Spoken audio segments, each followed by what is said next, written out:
Hello, and welcome to drillingcontractor.org. This is Kelly Ainsworth at the 2017 IADC Human Factors Conference in Galveston, Texas. I'm with Chris Hawks, Safety Director for IOGP, who participated on a panel on the past and future of human factors in the oil and gas industry.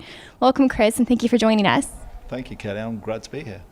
You said IOGP has been looking at human factors for about the past 20 years, but it often seems like a new topic in the industry. What do you think has brought this into our focus recently?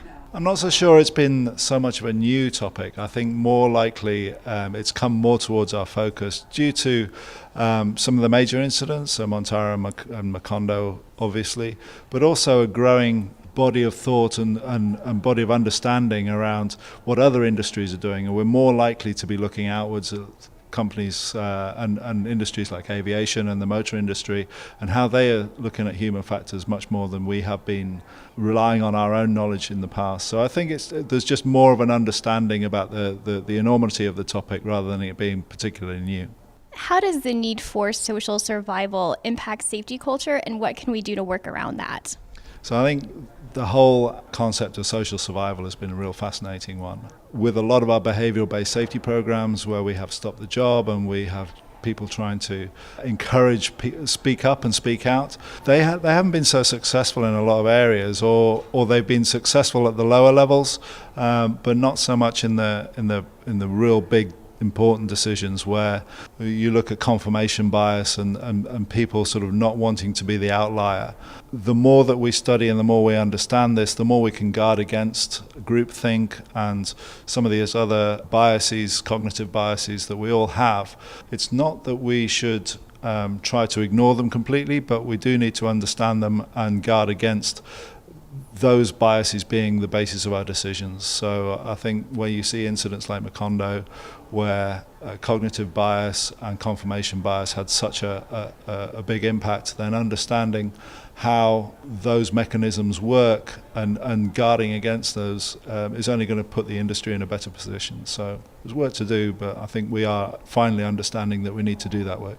And in the panel, you said that as an industry, we're really good at coming up with guidance and recommendations, but we're not very consistent in implementing those. How can we become more consistent, and how does human factors play into all of this? So I think this is a really key part. Obviously in IOGP, our whole role over the years, over 40 years, has been in producing good quality guidance for industry for a number of HSE areas, not just human factors. And in creating those documents, it's the people in the companies who are our members who've been front and center in producing the knowledge, the guidance, the experience, and putting those onto paper and into practice. The problem comes when we haven't done a good enough job in socializing that work or socializing those concepts within our companies.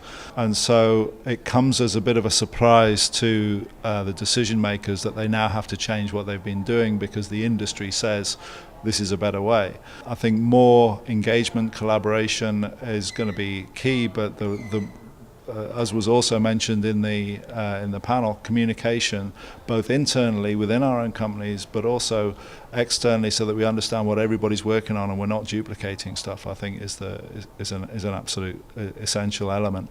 There is no easy answer. We can't just change companies' cultures, and there's often good reasons why certain things won't work for some companies, while they will work for other companies.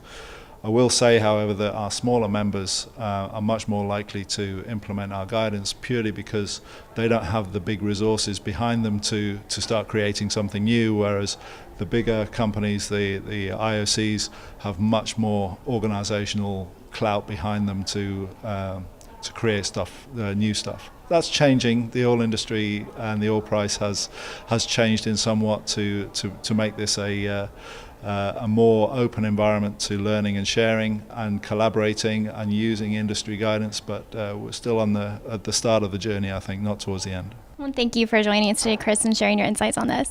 Thank you. And thank you for joining us on drillingcontractor.org.